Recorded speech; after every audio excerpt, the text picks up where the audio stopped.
will be very, very conservative today because besides having ladies and gentlemen, we'll be talking about books. You know, there's printed material, which is slowly going out of fashion in some places, and it's a real pleasure to have a book launch, not just one, but 3 or 4 of them at the same time. And in fact, I'm not here to stay. My name is Tamás Magyarics, by the way, the editor-in-chief of the Hungarian Review and the Hungarian Conservative. My task here today is just to introduce the speakers and the moderator. So the authors, John Sullivan, David Reynolds, Julio Kodolani, then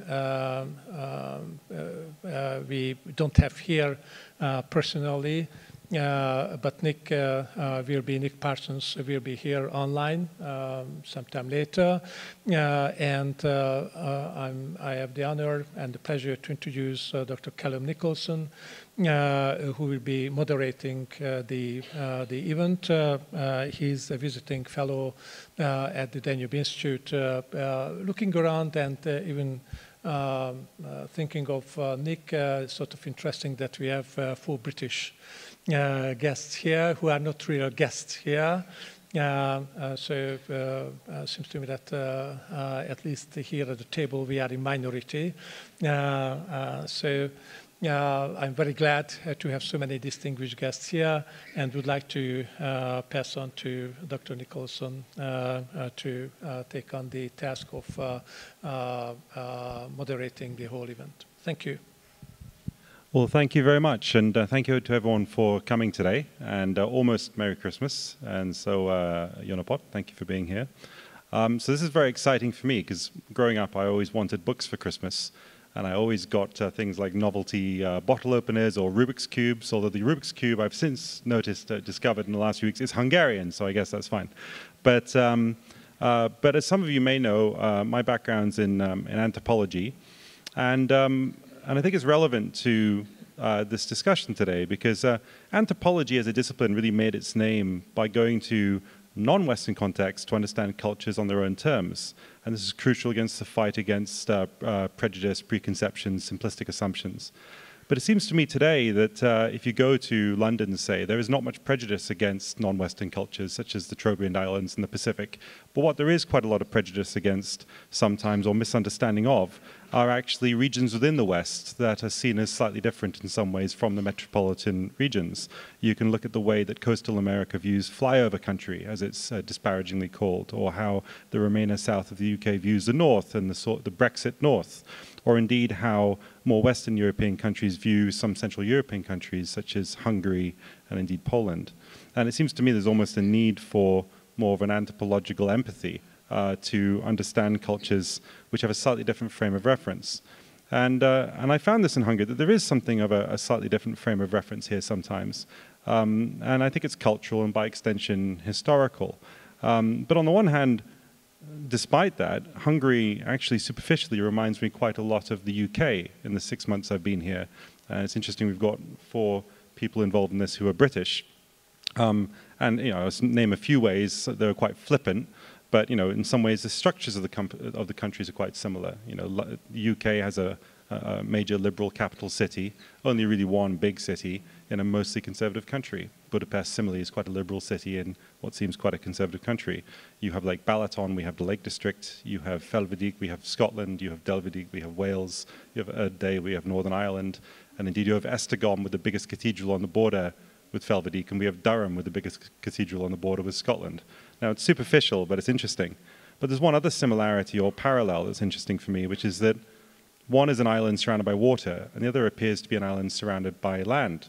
And the difference, I think, in their histories as nations between being the colonizer or the colonized, for instance, is almost expressible as a chemical equation, which is simply H2O. How different would Britain's history, culture, and collective psychology be if it was not surrounded by water? And how different would Hungary's past and experience be if it was?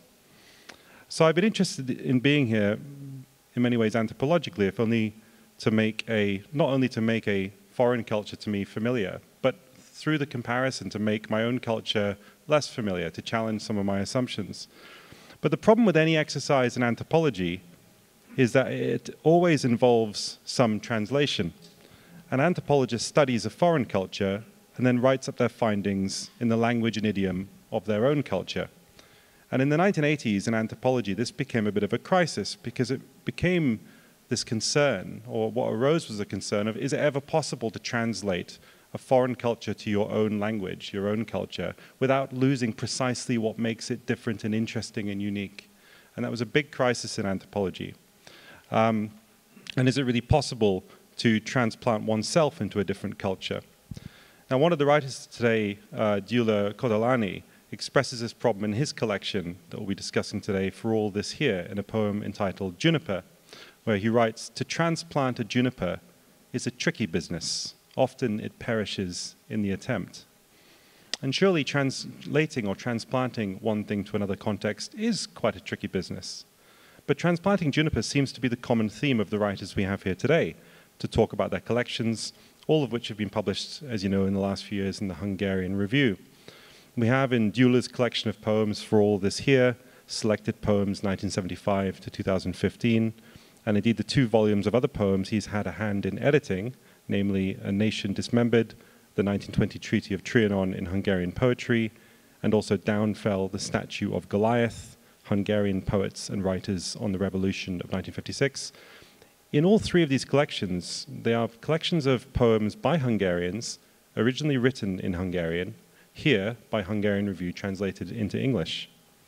And then we have in Nick Parsons' Civilisation and Its Malcontents, Essays on Our Time, and David Reynolds' Within the Grace of Meaning, Essays on Hungary in the 20th Century, collections of essays by Englishmen, written in English, which attempt to capture the feel and sense and experience of Hungarian culture and history.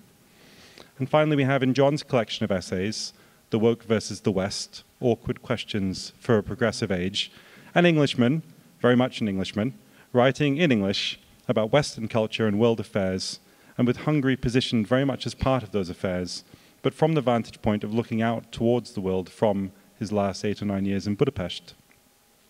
These collections cover a dizzying range of topics, but if there is one theme uniting them, I think it is they all engage with the tricky business of transplanting junipers, of articulating truths and perspectives across cultures and languages. It's therefore, I think, perhaps quite fitting that the range of books in this context are being discussed at the Danube Institute.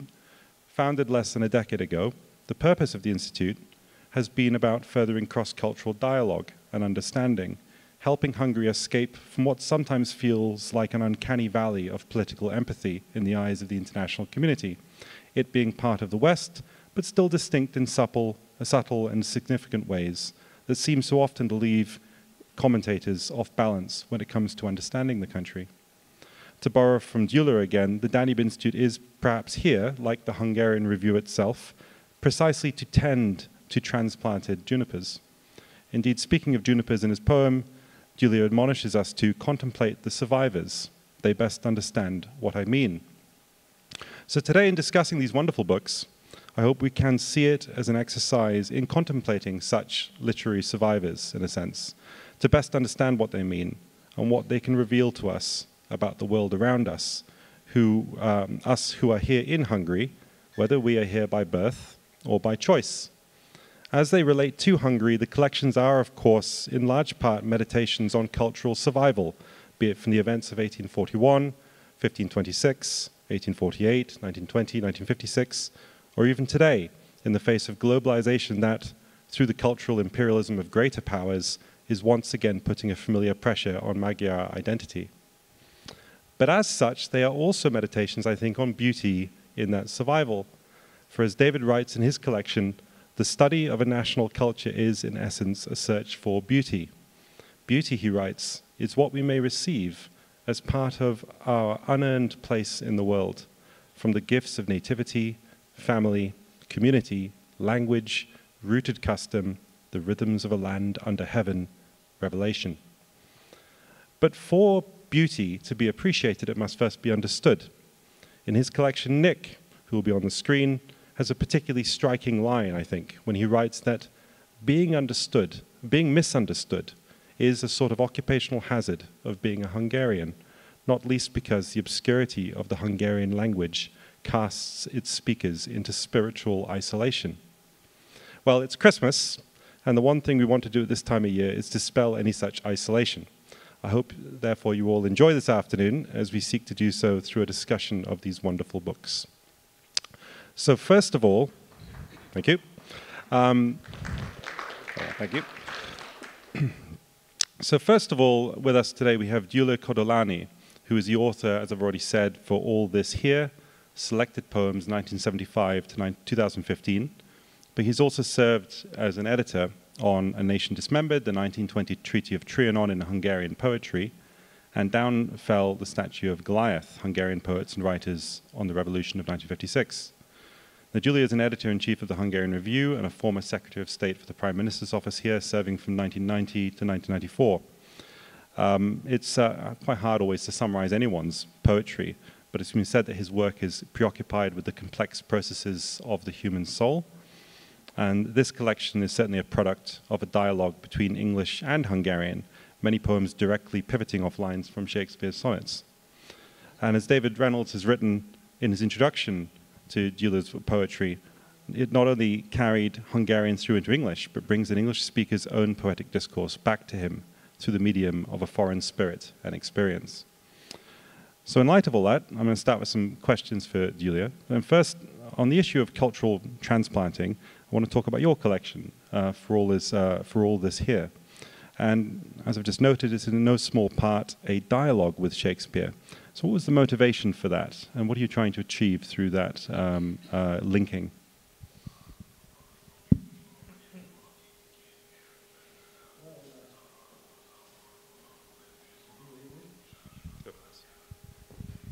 Okay, perhaps I have to.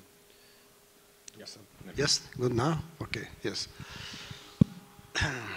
Well, I think the question is very difficult because it really drives at the core of what the poet is doing. And of course, it also means that although, I'm also a critic and a literary historian and a translator at the same time as I'm a poet, but I don't think a poet will be ever as conscious of all the motives of his work as you may expect. I think the first answer to your question is really that Shakespeare's poetry just gives me a thrill. And this is, I would say it's almost a sensual thing. Because I think a poet is, really sensing language all the time as a sensual thing, not just as an intellectual thing.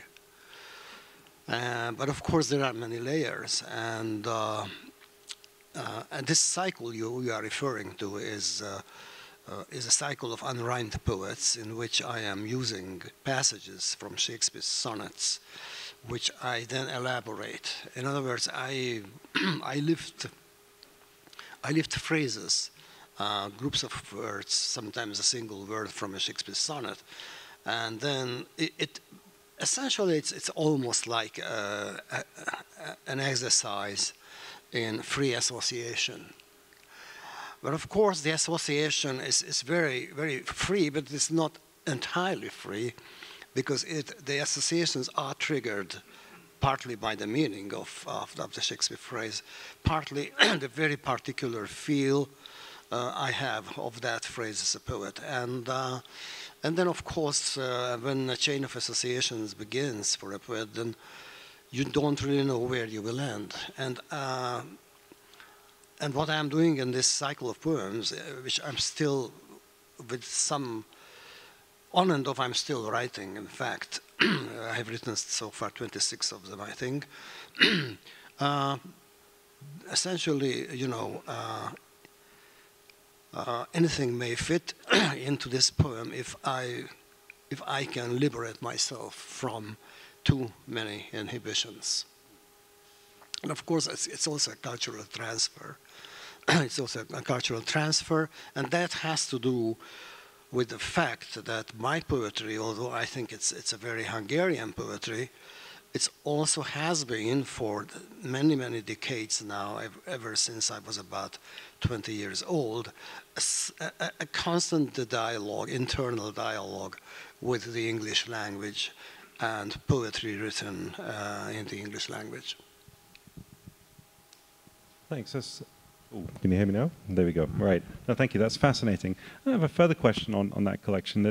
Did you find that when you read it as a whole, once it'd been translated, and there was a number of different translators involved, including yourself, did you find the poems took on a different quality, a different meaning, even things that references that perhaps you hadn't even considered in the original language? Did the changing of the language change almost the intent, or at least the meaning? I think you are very right. In fact, my experience is that there are probably about 5 of my poet friends who translated significant chunks of my poetry. And these are also histories of my friendships with these people, whom I also translated into Hungarian, incidentally. But I think all 5 chunks give a different sense of the quality of my poetry in English. So, how should I say? I am 5 different poets almost, you know, as a result of translation. And it's also very interesting that I never dared to translate, how should I say? Very often I do the first scripts of these, in other words, rough translations from these poems into English. But I never dare to call them final. I never believe the poems are final, the translations, until it's an English or an American poet who phrases them, reshapes them, you know, in his own way. And when it's done, and I very rarely say that I disagree with anything. I disagree with anything because I believe it's, in a sense, it's his poem. I don't know what David thinks about this, because, you know, David was so kind. He read the poetry, the book in a manuscript form when it was complete, and then he wrote a brilliant introduction to the book. So, did you feel, while reading this book, that essentially these poems are not by one Hungarian poet, but probably by 5 different ones? That was one of the things that I found so fascinating about it, was to see both a unity between the poems translated by different translators and the difference as well. And particularly interesting is there's one of your poems in the collection that is translated twice by different authors, and you get that. When you compare the two, you do. There's no doubt that the same author is behind it, but you get a different feeling, a different sensibility in the 2 translations. So that was one of the very interesting things about it, I thought. Thank you. Is that what? Good. There we go. Right. So I got a second question for you is moving on to just the collection of poems in general, particularly the other 2 collections. And I'm really interested in your view of the role of poetry today in healing old wounds or gaining closure on past grievances. So in the collection here, A Nation Dismembered, Donald Morse writes in the introduction that, to quote him, "Those in the remaining truncated Hungary were not permitted to mourn the loss of people in territory, except in the first 2 decades after the Trianon Treaty. There was then no time until 1991, when the last Soviet soldier left the country, for the nation to absorb the trauma caused by its losses, and so begin the self-healing, to face and evaluate those losses in a process that could easily take a century or more under any circumstances." And he compares it to the century it took for the American Civil War to lead to the Civil Rights Movement, for instance. So my question on this, what role can poetry now play for Hungary in gaining perspective, and how does it do so?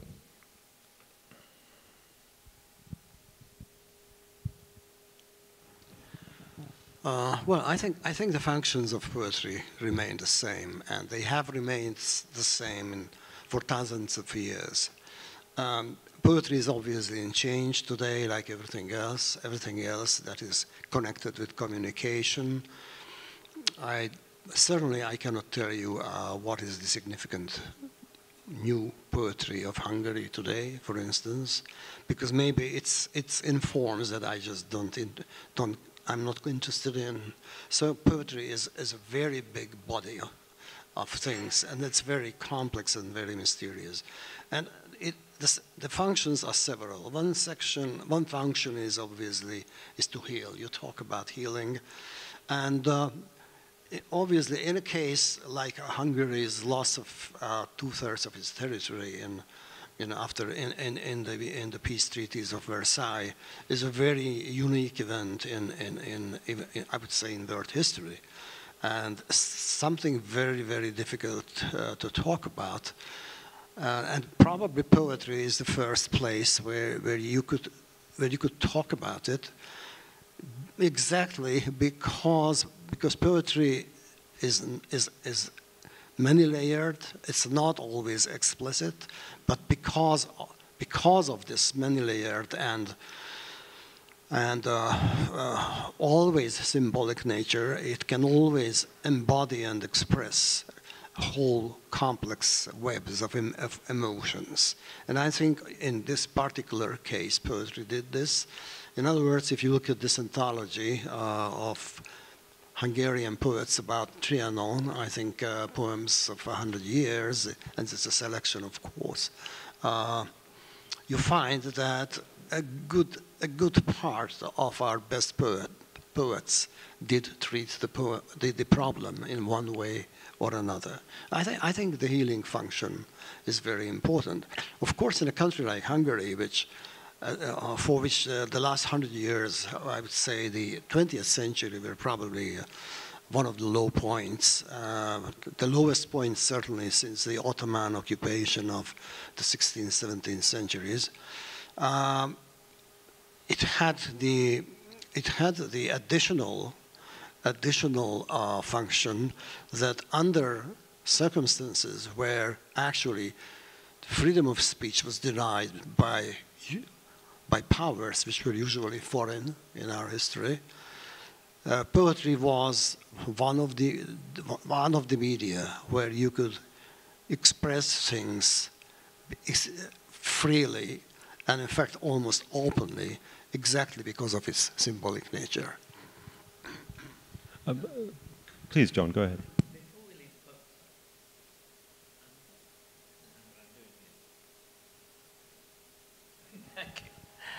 Before we leave poetry, and so I'd like to intervene here. I didn't intend to comment at all on Gyula's poetry. I'm not a poet. I'm not an expert in poetry. I'm not a literary critic, and I don't have, in a sense, the background which would enable me to talk with kind of confidence on this. But I want to bring up an episode in our lives, which was that at the time of what would have been the quarter centenary, 400th centenary of Shakespeare's, I forget whether it was his birth or the publication of the sonnets. Gyula published some of the poems we're talking about, namely the, so to speak, abstract transformation, transmogrification, modernist transmogrification into Hungarian of the poems, of some of the sonnets. Now, as it happens, one of my colleagues and I were out. We were having a drink, but with the intention of liberating our imaginations to think of new programs. And what we came up with was an evening, I would say based loosely to those of you who are interested in the history of English poetry in the 20th century, on Facade, the evening of music by William Walton and poems by Edith Sitwell, which happened in the 1920s and which caused the normal storm that modernist art provoked in the 1920s in the daily newspapers and the tabloids. And I said, you know, there's very it was Jerry Frost, and he and I sat there, and we gradually said, look, this could be a model for something here. We really want to do something about Gyula's poems. We really want to do something about Shakespeare's, the date in which it was being held. We really wanted to have some kind of event that we thought would be, make these things together, suddenly be of interest to a wider audience, as well as the natural audience that Gyula's poetry attracts. Well, we decided we'd try this evening.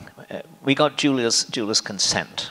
He himself then proposed that there was a colleague of his who could make a collage film which would suit some of the poetry reading. Then we had the idea of getting actors and actresses to read out both the Hungarian poems and the Shakespearean poems in English, to which the Gyula's poems were, so to speak, an homage. And finally, we had the idea of getting a jazz saxophonist to do a series of jazz, what's the word I want, impressions, variations on the music we get in several of Shakespeare's plays, the songs and so on. Well, this sounds to you doubtless an eccentric enterprise, and indeed we ourselves didn't quite know what we were doing. At least I don't say that for Gyula, I say it for myself and for Mr. Frost. And what transpired was we got a surprisingly large audience for it. We weren't expecting that.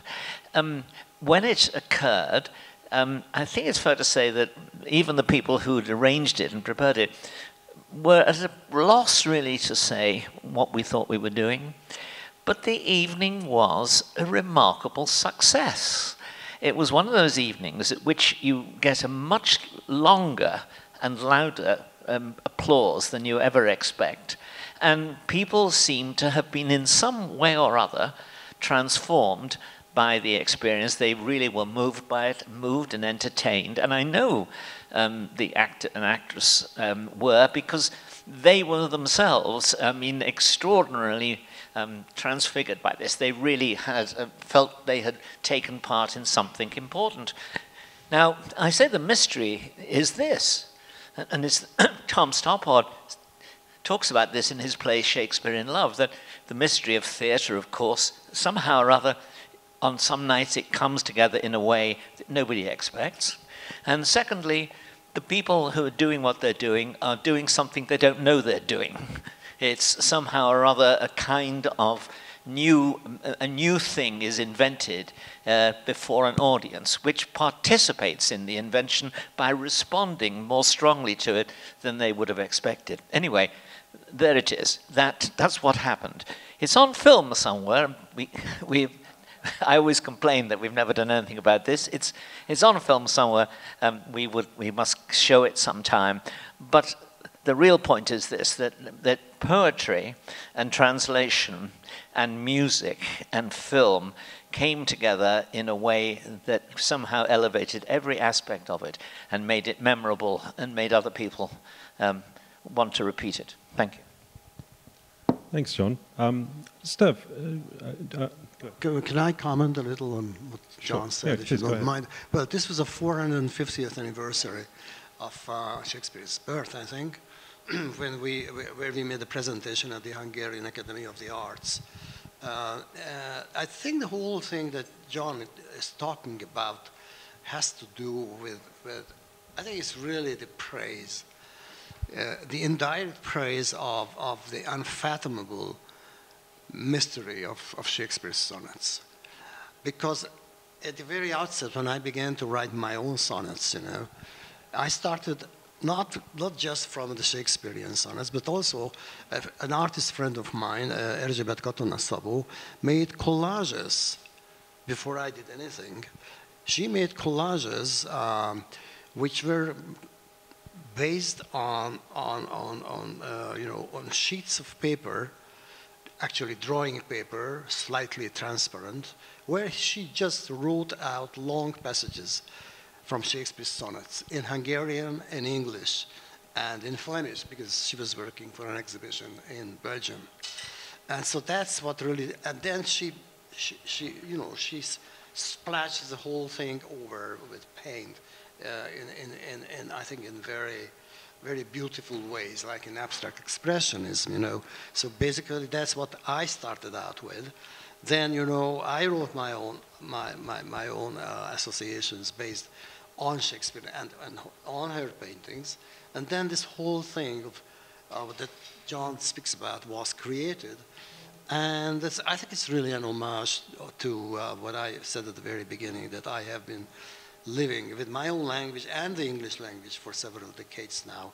And, you know, it then became the stuff of my own life, whether I was doing something as a poet or a translator or, in fact, a politician.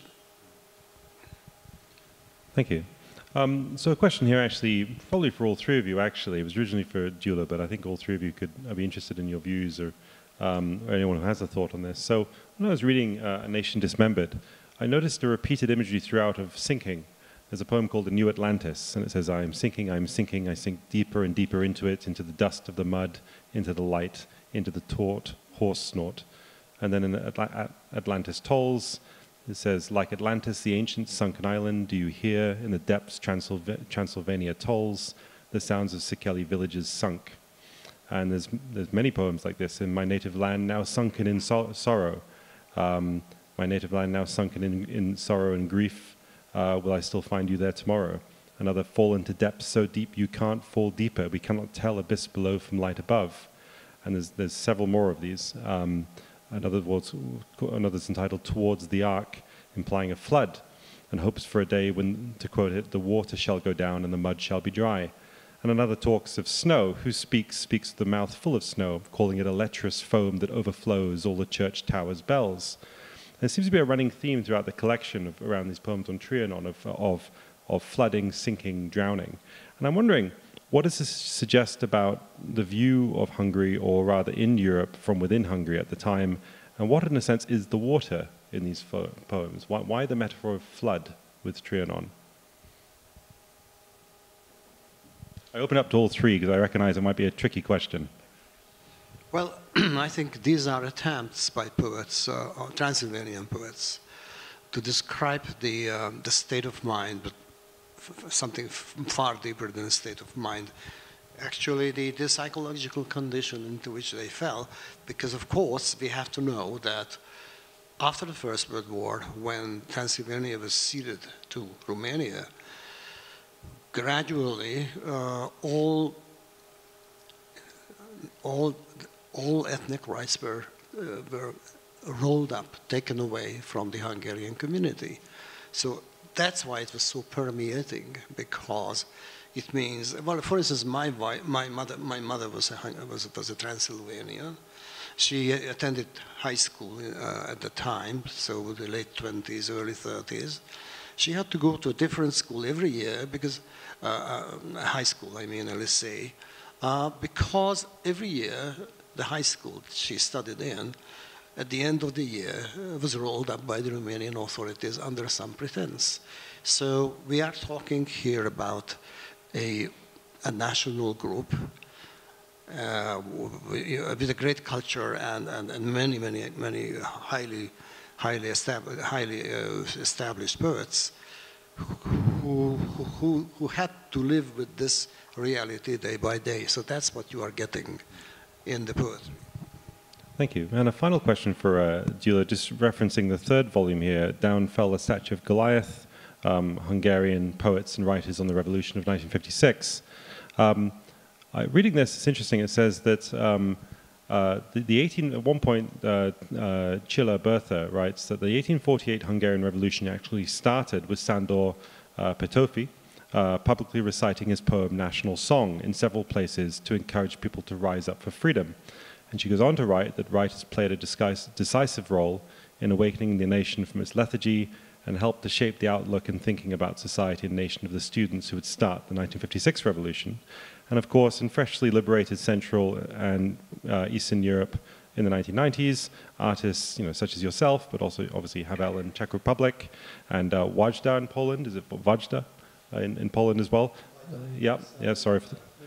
Indeed. And so all were involved in politics in the 1990s. And I'm really wondering, where are the poets and playwrights today in public life, in politics today? How much of a role do you think they are playing now in, say, Hungarian politics and culture today, 2021? Well, I think it's a strange thing, Under adverse conditions, what happens in Europe is that literature reclaims its original central position in a nation's life. And that's the normal thing. In other words, I think in the, how should I say, well-organized life, institutionally and socially well-organized lifestyle of Western Europe in the 20th century, poets and artists and writing and the arts lose that function. At the same time, of course, these people actually don't find their place in public and political life. Now, this is regarded as normal, but I don't think it is normal. If you think about England, just think of your greatest poets and prose writers up till the First World War, but even after that, they were very, very deeply involved with the social and political processes and crises that were ongoing, and they were very vocal. And I think that's very normal. So, and of course, what happens today in these countries of East Central Europe, where now we feel to some extent happily consolidated, into the body of so-called normal life of Europe, the arts and literature seems to be losing this function, and I don't think it's a good thing. Thank you, Gyula. And so thank you also for the wonderful books as well. And so moving on to our second speaker is Nick Parsons. And Nick's going to appear on the video screen if everything works correctly. Like the voice of God, he will appear above us. So Nick Parsons is a freelance writer. And he told me yesterday, he says, "Describe me as having married into Hungary," he said to me. And he's lived in Central Europe for the last 30 years, split between Vienna and Budapest. And he's very interested in the relationship, particularly between Hungary and the Austrians. So Nick attended Oxford, and if you read his great book here, there's a good poem, an autobiographical pastiche at the end of the collection, when he describes his time at Oxford, saying of Oxford, "And so to Oxford's dreaming spires, that intellectual hotel, the home of causes lost and virginities as well." Before adding about his supervisor, or his tutor, as they would call it in Oxford, "John Bailey, kindly soul, endured my plagiaristic drone. Quite good," he offered generously. "Now try something of your own." So, well, this book today, Civilisation and Its Malcontents, Essays on Our Time, published by the Hungarian Review in 2019, and it's very keenly observed, very witty, and very much something of his own. So, Nick, are you with us? I am with you. I hope you can hear me. Fantastic, yes. Yeah, we can hear you just fine. That's great. Okay, so first of all, well, thanks for joining us. And so it's a great book. I've enjoyed the essays. And you mentioned at a few points in the book about the Magyar temperament. And in an article on the Hungarian Reformation, you say that Calvinism probably caught on because its concern for predestination perhaps fits the Magyar temperament. So what is the Magyar temperament?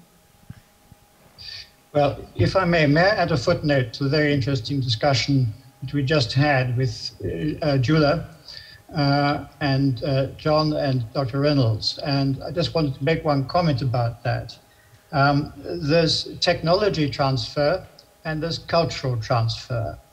And Hungarians have obviously excelled at the second, from atomic bombs to Rubik cubes, but it's been a more uphill task for the first, for the cultural transfer, for a simple reason, that is the language. And I think it was, Julie, you correct me if I'm wrong, Gyula's father-in-law, who said that the Hungarian language is our most gentle cradle and our most solid coffin, which I always think were very, very striking words.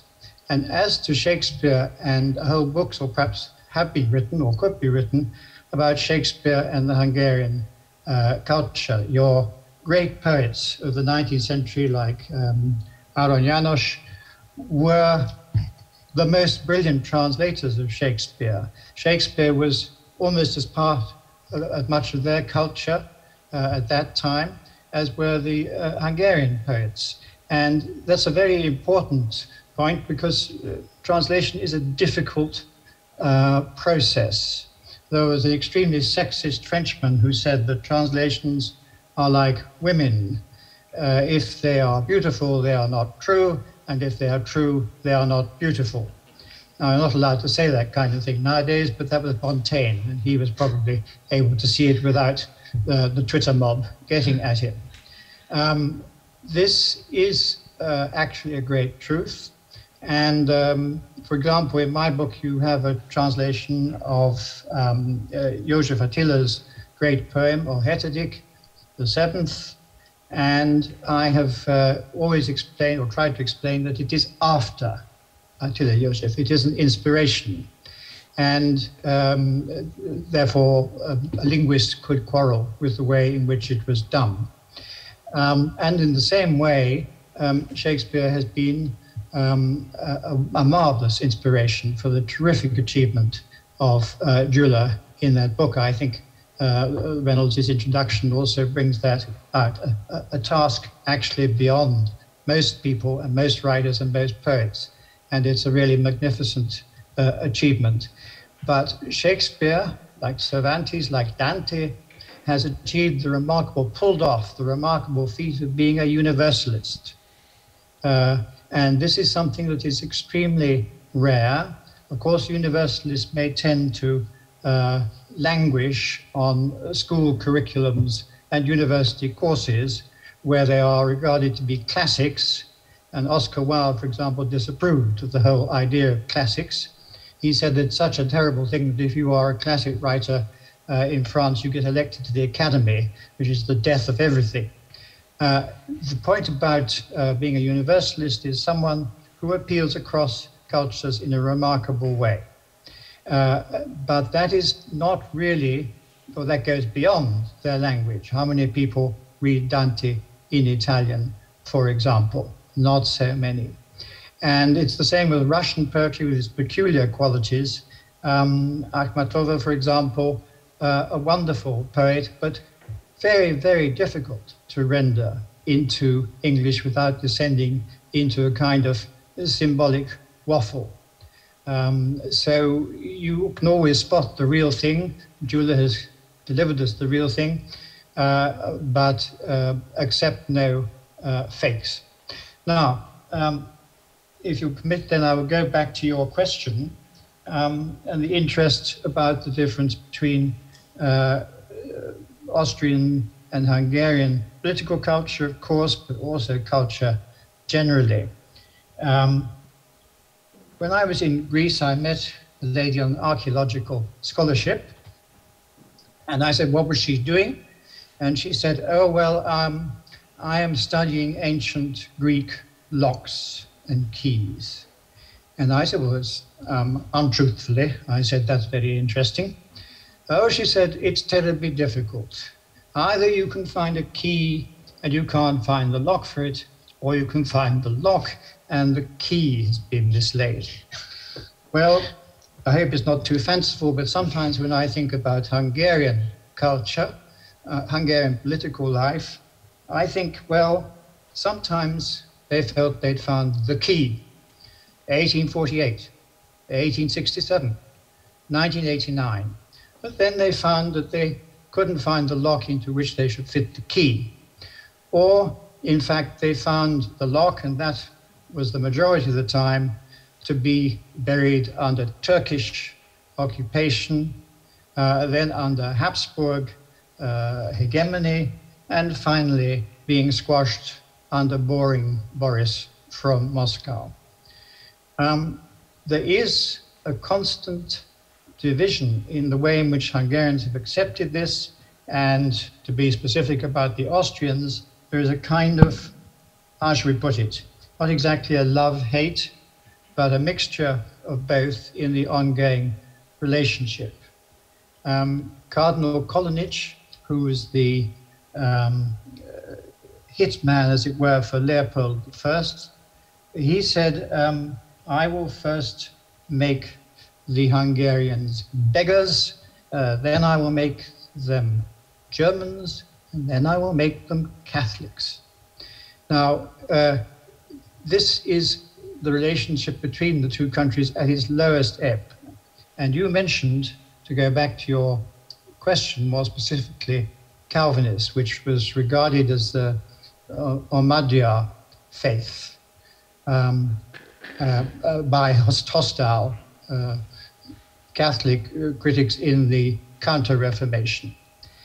And I think there's something interesting about that, because there has always been a division running down Hungary, which fascinated me, because we've had some divisions like this in Great Britain, and they've recurred now, between what in Hungarian is known as the Labans faction and the Köruts faction.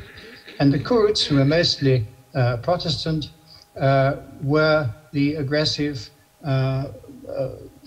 challengers to the Habsburg regime. They got as far, in fact, as Vienna, or certainly Lower Austria. They caused death and destruction, but they also came from a land, mostly from Transylvania, which we talked about, where the first tolerance patent was actually issued in 1568.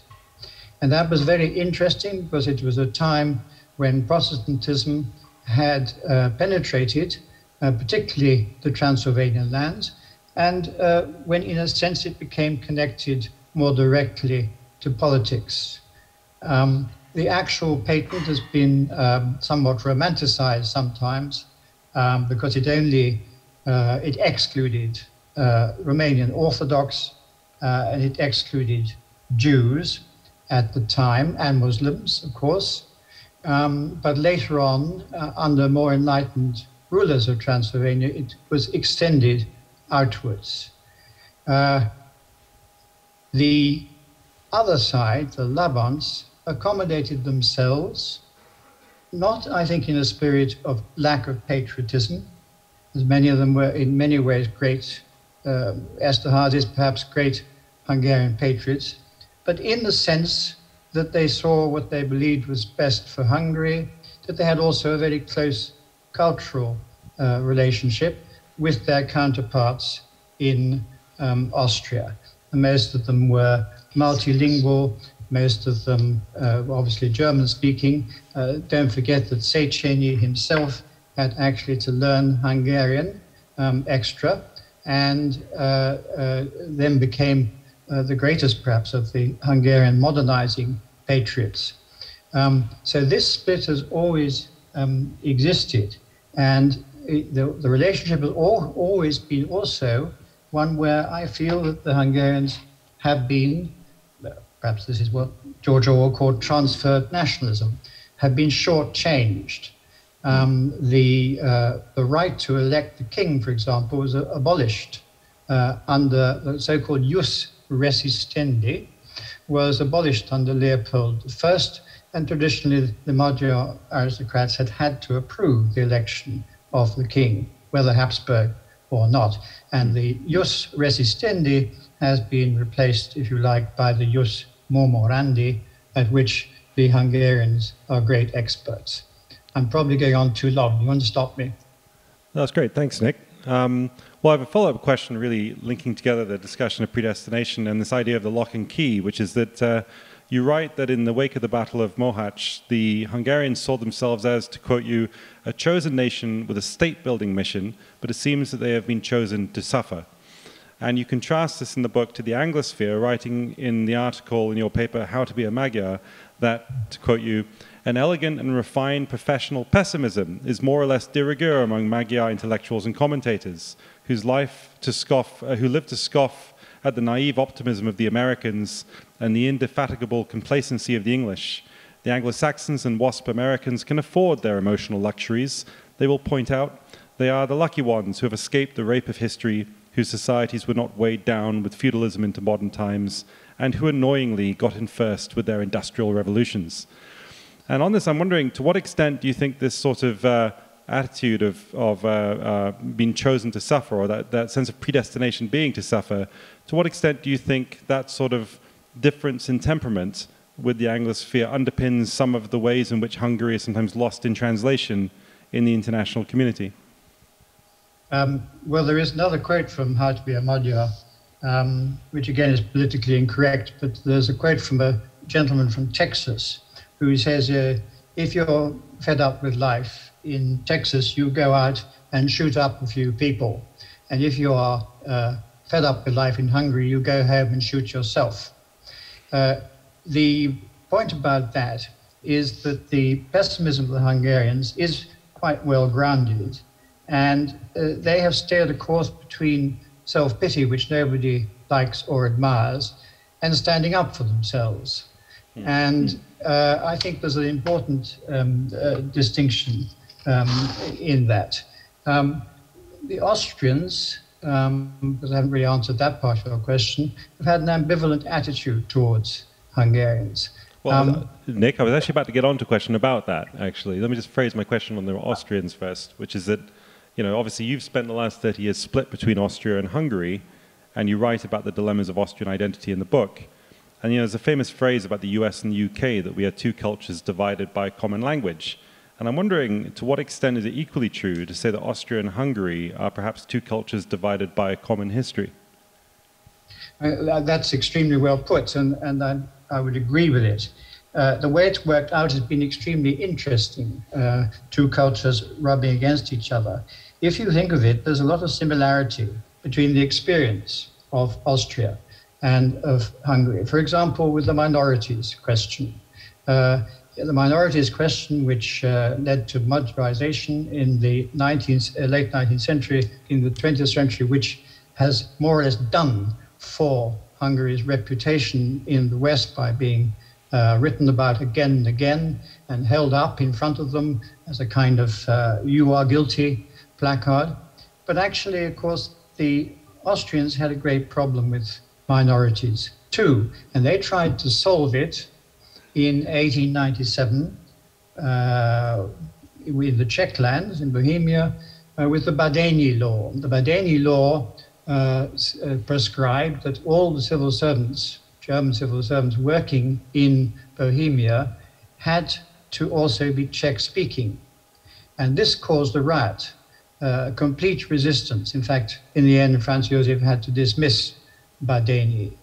And the question of the German minorities has plagued that part of the world. Masaryk is generally admired as a great statesman, but Masaryk was a disciple of Johann Friedrich Herder, who believed in the ethnocratic state. And in fact, the question of the German minorities was not so much solved as postponed until Beneš dealt with it after the end of the Second World War by simply expelling the German minority. Of course, it is true that the Sudetenland Germans became very attracted to Hitler, but that was partly because they were getting a raw deal in the Czech lands.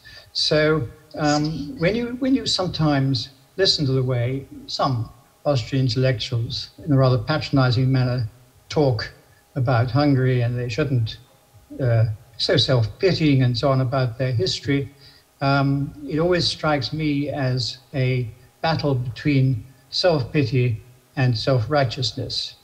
And on the whole, I intend to take the Magyar side. Thank you, Nick. I'm conscious of time, and we also want to save some time at the end for any questions. So I'm going to move on to David now. Thank you so much, Nick. And we're going to keep you on the audio, Nick. So if you have any contributions to make, just we'll hear you if we can't see you. So moving on to David J Reynolds. So David J Reynolds is a British writer, a teacher and editor who's lived and taught in Hungary, the Czech Republic, and also the US. And his background is in history, and he's a frequent contributor to the Hungarian Review and the Techno-Skeptic. as well as widely published elsewhere. And his particular focus is on Central European history. And he's the author of Revising History in Communist Europe, Constructing Counter-Revolutions in 1956 and 1968. But today, he's with us to discuss his 2020 collection of essays published by the Hungarian Review, Within the Grace of Meaning, Essays on Hungary in the 20th Century. So thanks for coming, David. So the first question is, what drew you to write about Hungary in the first place as a Brit? Well, I think like many people who grew up in Britain or America even as well, I think Central Europe was an unknown civilization for us. We didn't really learn about it. We didn't really know about it. We had Europe divided into crude ideas of East and West, and we understood German and French culture as what European culture, mainland European culture was. I think that's what the ideas that I grew up with, really. And so really for me it was the thrill of discovering a civilization that I really had known nothing about. And so coming here and living here for a few years, and then in the Czech Republic, it was, to begin with, just the attraction, firstly, of something particular that was new to me, and then just the attraction of the beauty of it. You mentioned the idea of beauty a few minutes ago, and so...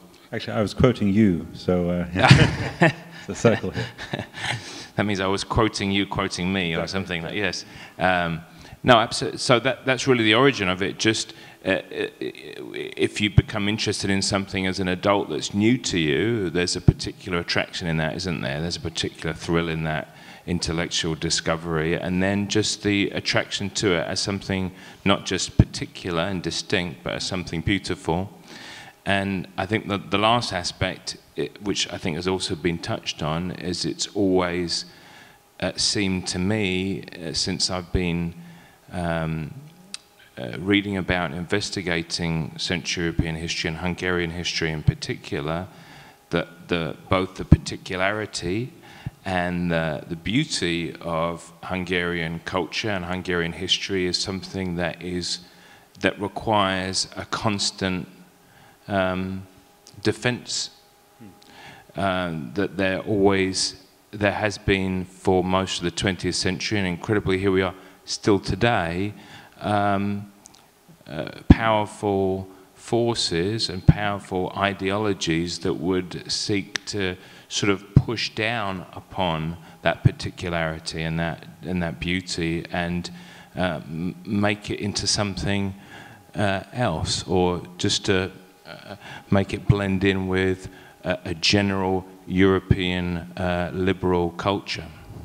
That's a very interesting point, this distinction between the particularity and the general, because one of the thoughts I had is that, for a question here was, I mean, the longer I've spent in Hungary, and it's not long, I've been here 5 months, but it's been quite intense. And the longer I spend here, it seems that so much of, in order to understand Hungary and its culture, it often seems to be less about knowing the facts of Hungarian history, what has been done in a sense, and more about understanding what it feels like to be a Hungarian in light of that history. Knowing the letter of the things isn't enough, it's understanding the spirit of it that seems so crucial to grasping it, almost more figurative rather than a literal, because many societies you can understand them quite literally by reading the history, but I feel here it's never enough. I often feel here that you learn far more from a telling figurative anecdote or parable than you do about a literal set of facts. And is that kind of the sort of thing you're getting at with this particularity of the culture, that it defies a general theory or even a list of facts about something? Well, I think what you say is true. I think what I meant about particularity was just in the sense of Hungarian culture and history being something distinct from all of the European cultures around it, from the Germanic and the Slavic cultures around it. But I certainly think what you say is absolutely true, that as a foreigner interested in Hungarian history and culture, it's very hard not to feel you're doing anything other than scraping the surface, because the attempt to understand what it looks like from from inside out rather than from outside in. I think that's always something that, as a foreigner, you're trying to do and probably will never fully succeed in doing. But that's the fascination, I think. Yeah, I've kind of been feeling that to understand British culture, you need prose, not poetry, and here you need poetry, not prose. You know. Another question is, I mean, the book is essentially a series of seemingly unrelated essays covering everything from the building of a dam and the opposition to the building of that dam under communism, to then really great essays on the 1956 and 1966 Hungarian football teams. The 1966 one defeating Brazil, but then losing in the quarterfinal of the World Cup. And John rightly points out in the introduction to your book, John wrote the introduction, he says, you've achieved the remarkable feat of creating a literary and historical jigsaw puzzle, inducing from seemingly unrelated parts a sort of general impression of a whole culture over the course of a century. And the question is, how did you achieve this? Did you set out with this idea in mind? And how did you, and if so, how did you conceive this approach to begin with? It's a very interesting approach. I must say that the unity in the collection is not one that I planned or that was conscious for me, and really it wasn't until the lady who edited the volume, Ava, she insisted on that I write an introduction, and I didn't really want to write an introduction, but she insisted upon it, and I'm very glad that she did, because it made me think about it as well. And that's when this idea of the grace of meaning, that's when that really came to the forefront of my mind, because as I alluded to earlier, I think when you look at the 20th century in Hungary, you are repeatedly taken back to a conflict between outside forces seeking to replace and erase things within Hungary, and the resistance to that, and that resistance taking many different forms, and particularly taking forms that aren't apparent to those outside forces or those external forces. And that's what's really interesting to me. What interests me the most is not just the assertion of meaning, historical, traditional, rooted meaning, things that are based on continuity, on heritage, not based on arbitrary or abstract thinking, but things based on what is received and inherited and preserved and passed on. That's what interests me, and what interests me the most in these different situations is the ways that that meaning could be both preserved and reasserted in a way that if you were looking at it, you might miss that that's what was going on, or you might, and of course sometimes that might be the point of it, that somebody else would miss it, and that's one of the reasons I was interested. I find Gyula's comments earlier there about poetry so interesting, because I think that's another example, isn't it, of this process by which poetry written in Hungarian is a means of receiving and passing on something meaningful and true and beautiful that is out of reach of others in a way that is very helpful, because it can't really be tampered with. It can't really be, you can't destroy it. An Englishman, if he wanted to, couldn't destroy it because he doesn't understand it. That's one of the reasons why the football aspect was very interesting to me, apart from the fact that it's an interest of mine in general. But the way in which football clubs could be a vehicle for the reassertion of meaning in terms of community organization, of people gathering with each other, of people saying, this represents something unique about the place where I live in Budapest. And it's not something that can be turned into an abstract symbol. Even if you literally do it, it won't work. Well, indeed. Sorry, go ahead, Gyula. Excuse me for interrupting you, but I remember that when I as an editor, I read the first piece sent in by David to Hungarian Review, and of course I had to tell you that this is the first time we ever meet in life. I never met him. We have been corresponding for a long time. He wrote an introduction to my poetry book, but we never met. I was reading this thing, and I passed it on to my wife, and she said to me, well, what if this guy is really a Hungarian writing under an English pseudonym? And I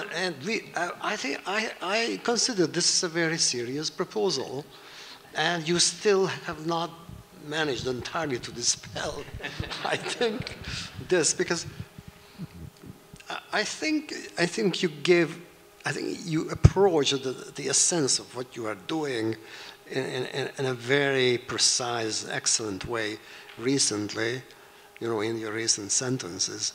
I can only say that the incredible thing about David's writing is, he's writing about the things that I lived through in Hungary in the last several decades. And, I cannot be as precise as he is. I always feel that he's writing about something, and he always hears the underlying tune. That's how I define it. The underlying tune of an event that only a Hungarian hears. And you have it. It's incredible. I must say it's incredible. Like I say, reading the books, I'm likely to subscribe to your theory. I don't know how you've managed to do it. So simply because of time, we're going to move on to our last speaker, John. Hopefully there's time at the end for questions as well. So John O'Sullivan, I imagine most people know who John O'Sullivan is here. John O'Sullivan, of course, the president of the Danube Institute, although he might once, among many other things, have worked for a British prime minister, whose name escapes me, established a leading newspaper in Canada, and edited one of the world's most respected magazines in the National Review. He's previously written The President, the Prime Minister, and the Pope. That's the correct order, isn't it? The President. It's the correct order to say the President, the Prime Minister, and the Pope. Right, okay, right, I was wrong. But today he'll be discussing his 2020 collection of essays, The Woke versus the West, Awkward Questions for a Progressive Age. So first of all, John, do you want to just sketch out the general range of the articles you've assembled under this collection, the time span, what led to it, and so on? Well, thanks. Well, what led to it was the enthusiasm of Gyula, Ildiko, and Ava, who Gyula's here, and so is Ildi, I think. And they, my colleagues on the Hungarian Review, and because I was writing essays for the review, and they saw other essays I'd done, they suggested a collection of essays would be very welcome. And really, I'm an innocent victim here because they did all the hard work of selecting and running them together. I played a little part in the selection, and so I was flattered by the suggestion. And was there a principle on which I chose them? Well, not really. I mean, that is to say, I simply went through a list of essays that my colleagues had suggested, and I added one or two which they hadn't known about, and I thought, I'll just try to select the most interesting ones, the ones that still have purchase, still are about events in the world which people are interested in, and then having done that, I then had to find an order which made some kind of sense. I did that too. And finally, there were one or two essays which were very topical. And these essays we're talking about, most of them were written in the last 15, 20 years. But the first essay in the book, which is about Mrs. Thatcher's government, which is called, which at the time was accused of being authoritarian. There were wild allegations of how she was a despotic figure and democracy was at risk. So I entitled the essay, I was skeptical of this argument, I entitled the essay Under the High Heel. Under the high heel, rather. I'm sorry, Under the Iron High Heel. And that leads on directly to a number of essays in the book about the woke. I mean, a lot of these essays are about the way the left over the years has developed arguments, ideas, political positions designed to regain its power in Gramscian terms, to establish hegemony over English politics and society. and in American and politics society, and we can see this has been an enormous success. I mean, the woke revolution, which at the moment is sweeping the United States and Britain, in which leading institutions like the British Museum, the National Trust, the BBC, actually mount campaigns against the history of the country, against the nature of the country, against patriotism, and against indeed its existence.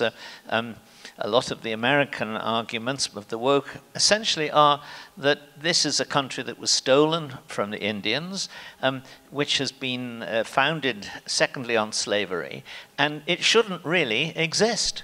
So that this last 2 weekends ago, when people in America were celebrating Thanksgiving, in a lot of schools, the teachers were telling their pupils, Thanksgiving is the celebration of a crime. And this is just simply one element in a process of pulling bricks out of national institutions until eventually they're going to collapse of their own accord. So in a way, that's the thesis of the book. But I'm making it a more sort of coherent and uniform thesis than in fact it is, because there are essays on other aspects as well. I particularly, for example, am exercised about terrorism, not remote terrorisms, not particularly jihadism, that kind of thing, but Irish terrorism. Much of my early life in journalism was about Ireland and Northern Ireland, and I have an essay in this book about the way in which some young people in Ireland embrace terrorism. I might almost say this frivolously.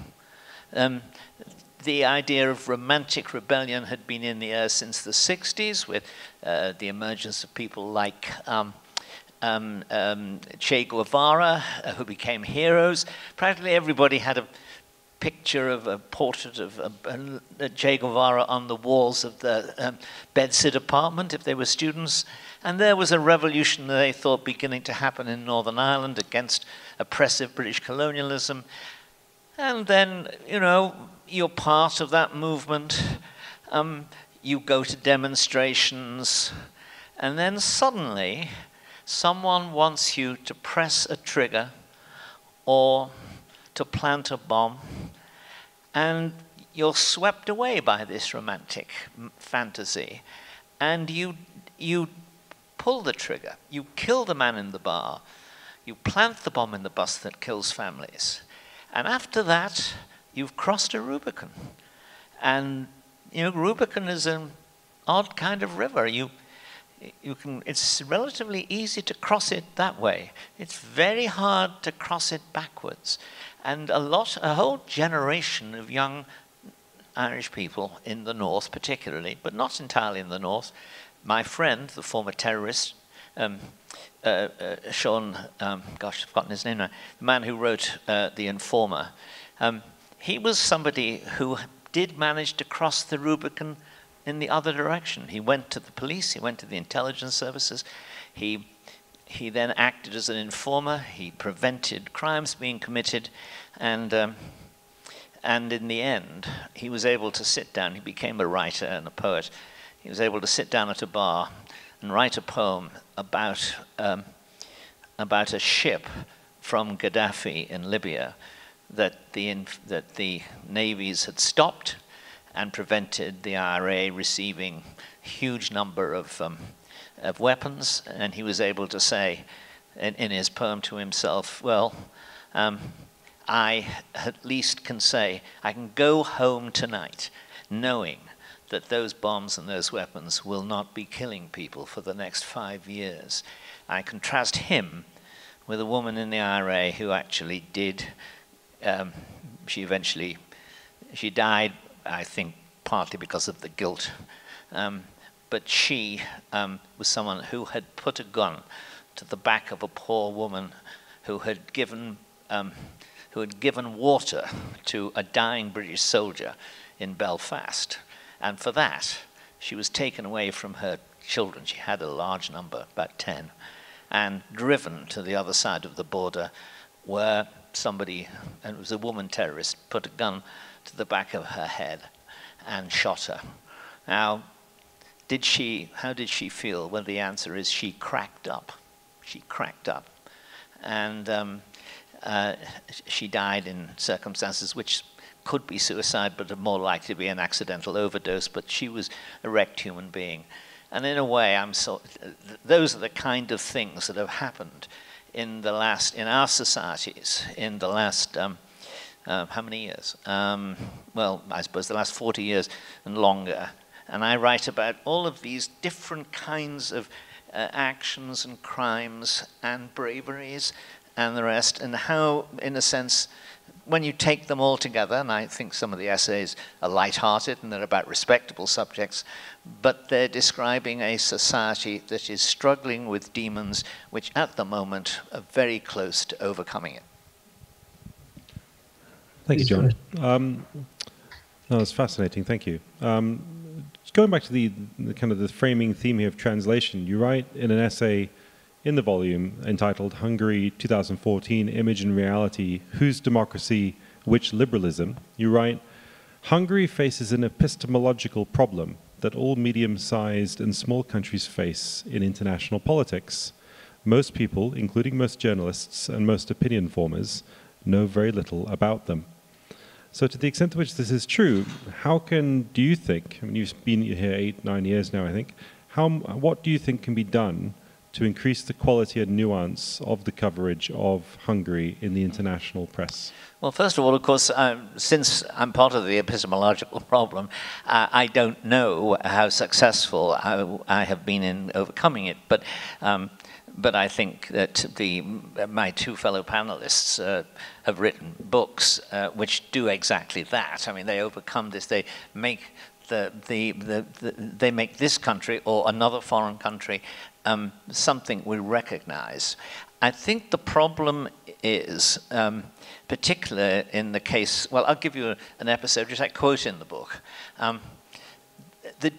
During the Lebanese Civil War, Western journalists were living in Beirut in very large numbers in the same 3 or 4 hotels. They knew each other, they talked to each other. Increasingly in those circumstances, I found this in other countries like Rhodesia too, the foreign press corps develops its own political collective view. It's very hard to fight against what the local press corps, the international press corps has decided. You can do it, but it's not easy. Now, in this case, the Mujahideen, it was, in simple terms, it was the Mujahideen versus the Phalange, which was, of course, originally the name of a fascist party in Spain, but it was the Christians in Lebanon. Now, there were other factions, but that was one. Of course, they reported the war as a battle between left-wing Mujahideen and right-wing fascists. That's the way they thought about it. It made sense to them. It was familiar to their audience at home. They would get a clear picture of the war was left versus right, and the right was much worse, was much more wrong than the left. Until the Mujahideen took over the part of Beirut in which the hotels were where they were living. And they promptly shot up the bar and poured all the alcohol down the sink. At which point, the journalists realized that, no, this wasn't quite the idea that they liked. They saw they had been living a kind of a dreamlike existence, which is based on the Spanish Civil War more than it was the contemporary balance of forces in Lebanon. So we've got to get beyond that kind of thing. In the case of this country, well, I would argue the following, that obviously people did not know a great deal about Hungary before the First World War. But between the Second World War, between the First and Second World Wars, this part of the world became a part of the world that was seen as sinister, a place of conflict, a place where there were we had anti-Semitism, of course, and insurgent fascists, but you did have those things. And you had border incidents and the threat of war. And novelists like Graham Greene in his entertainments and well, the great Eric Ambler, when they started writing about their thrillers, they wanted to write left-wing thrillers, and this was a part of the world which ideally suited them. So if you look at the impression in films and in novels about this part of the world, people weren't reading Roth, and they weren't reading the man who wrote The Man Without Qualities. They were reading Graham Greene, and they were reading Eric Ambler, and they were all their successors, and to some extent that has continued. But of course it wasn't reality, and insofar it was reality, it isn't reality now, and hasn't been for a long time. The 1956 rebellion did alter things dramatically. But if you will look back at the commentary in Western newspapers, when these countries became free and they started moving to develop their own democracies, I think what you will see is constant anxiety, constant warnings that we were going to get a replay of anti-Semitism and neo-fascism and border disputes and national conflicts here in the way that had happened in the interwar years, as they recalled them. Of course, what actually happened was those evils occurred, but they occurred in Western Europe more than they did here. If you're looking for anti-Semitism, you don't have to look hard to find it in Paris and London and a lot of Germany. That's highly regrettable. I'm sorry about that. But it's a fact. And it's undermined, it seemed to me. It ought to have opened people's eyes to look at what is actually going on in these countries, free of prejudice. But unfortunately, I wouldn't say it has. I would say that the broad picture you get, particularly of Hungary and Poland, because of the governments here, in the Western press, you can mount all kinds of reasonable criticisms. But it seems to me, at least, that the picture given in the international media of these two countries bears very little relation to reality. And so that's one of the things we've had to try to deal with, which doesn't mean going to the opposite extreme and saying everything is perfect here, because that's not true anywhere, and it's not true here. Thank you, John. I have plenty more questions, but even I'm tired of listening to me right now. So I was hoping we can open this up for questions from the audience. And we've got about 15 minutes, I think. About 15 minutes, is that right? So if anyone has a question, here's the microphone. By the way, while people are doing that, can I just hold up this book? And we should hold up all of these books. By the way, I'm usurping your position at the moment, Callum. Please, no, go ahead. Just to say that this event has a low commercial intention as well as an elevated intellectual one. We want you to buy these books, and we want you to buy them for two reasons. One is they're good books. I include my own in that. The other reason is this, that publishing at the moment is becoming increasingly threatened all over the world by the woke revolution. And that is, you have publishing houses in which quite junior editors bully their senior executives into not running books because they think the people who writing them are, well, who knows what they think about them, but they think they're bad people and they shouldn't be published. That's a genuinely serious threat. It sounds odd, doesn't it? But it's a genuinely serious threat. That means small publishers, conservative publishers, liberal publishers, have got to be supported where they can be supported. And secondly, it's one of the reasons why the Hungarian Review, with the assistance sometimes of people from the Danube Institute, has been publishing is publishing these books, has published earlier ones, and I hope will publish ones in the future. I could say the same thing about the Hungarian Review and the Hungarian Conservative, but we're talking about books at the moment. So it's your civic duty to buy these books, to keep publishing independent and free. And secondly, it's your duty as a member of a family to buy one and give it to your sons, daughters, and their friends. Thank you. In the spirit of Christmas, thank you, John. So, does anyone have any questions for any of the panelists? Please. My name is Wolf Heese. I have been delegated here by the European New Right to observe your panel, to observe your institute. I'm very impressed by everything you are saying here.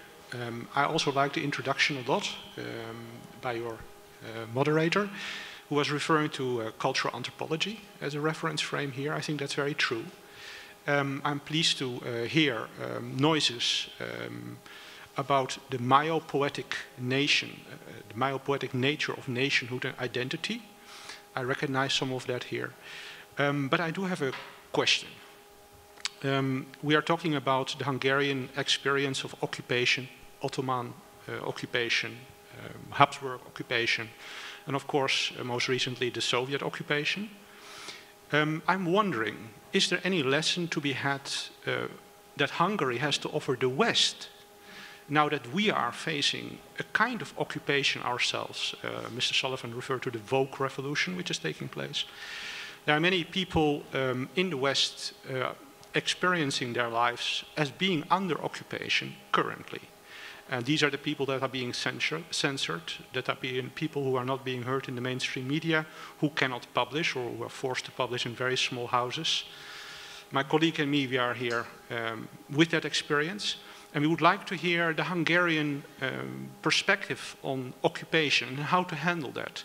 And how would they compare the occupation that Western people experience with their own experiences, recent experiences? Thank you.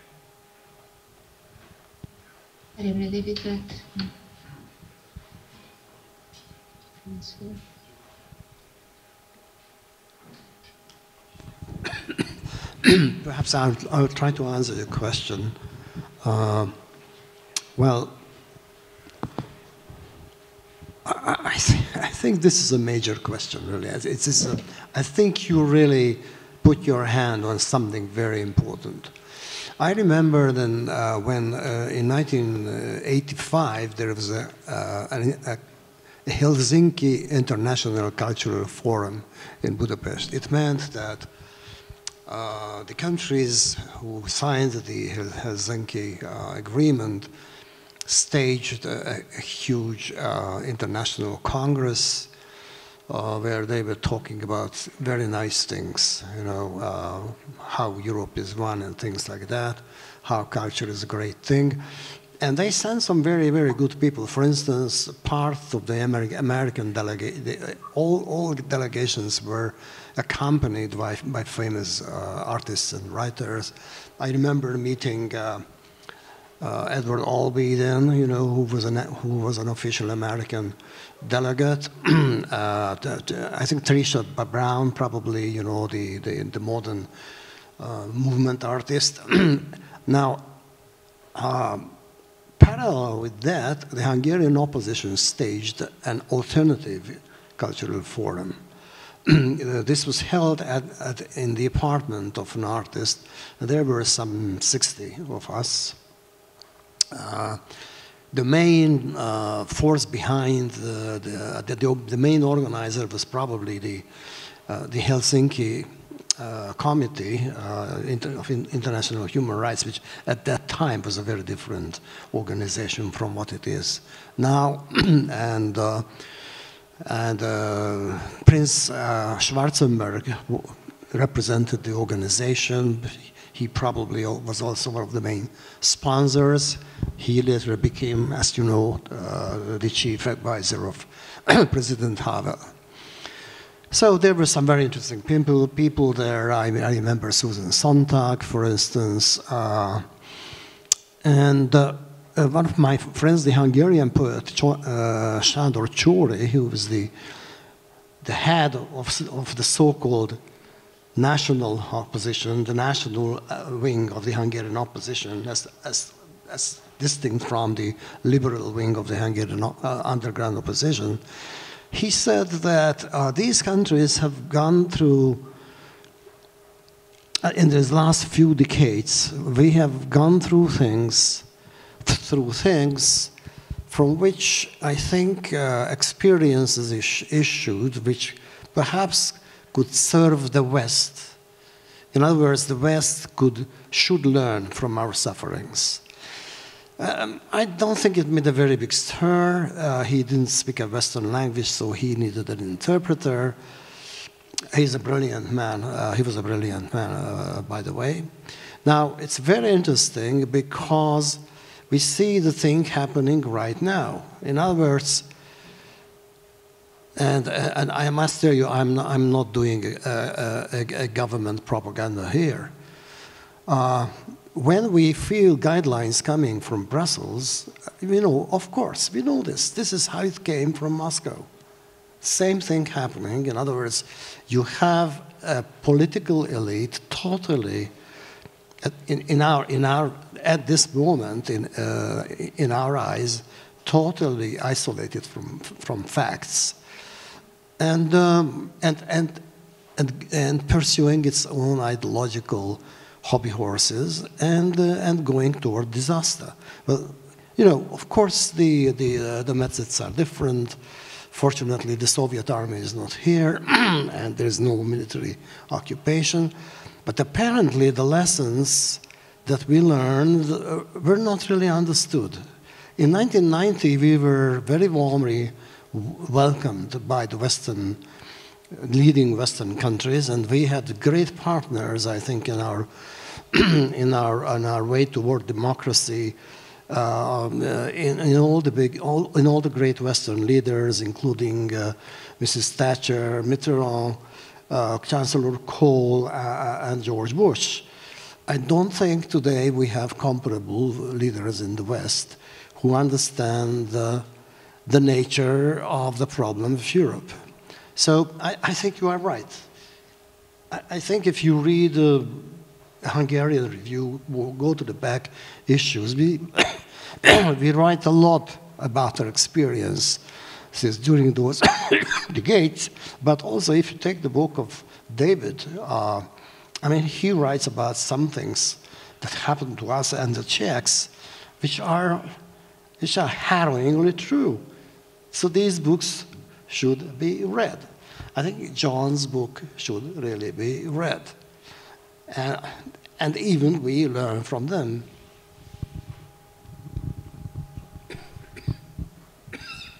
Thank you, Gyula. Are there any more questions? We've got about 5 minutes. Probably take one question or maybe two questions if they're short.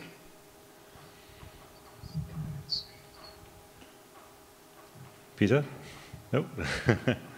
Okay, well, sure. Yes. So, Nick, have you got any further comments? Yes, just one. To note that, in a sense, the worm may be turning a bit, because you will probably have read in the paper that the Pope has decided enough is enough with the behavior of the European Union. And he made the point that it's an attempt to impose uniformity across a large number of diverse cultures and nations, which is, as Gyula was saying, people who've had experience of that, bad experience in this part of the world. So is there a rift that is developing between, I think, a moderate religious culture and the secular, somewhat woke culture, left liberal culture of the European Union? This split, I think, will become even greater. And the other second point, very quickly, is the absolute contradiction that exists in some of the attitudes that we hear and that John was describing.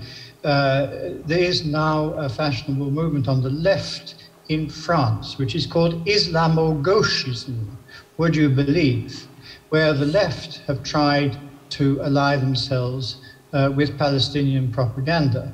And when you think that almost everything the left purports to stand for is opposed by radical Islamism, you find this a very bizarre alliance, and I think people can see through that altogether. Thank you, Nick. So any further questions? No, well, it's left to me then to thank the panel, and thank you very much to Gyula for the fantastic poems and also the collections, and to David for traveling from, I think, the UK, or was it from Prague? Okay. And of course to Nick, thank you for hanging on Zoom, and of course to John for really making sure this all happens, along with Melissa as well. And thank you also to the Hungarian Review for the fantastically edited, and I've read all these books in the last, well, not quite everything in them, but I've read quite a lot of them over the last 3 weeks, and they're great books, and they're easy, well formatted and so on, so I'd really recommend them. And thank you so much to everyone, and I hope you all have a wonderful December and very happy Christmas. Thank you. Thank you.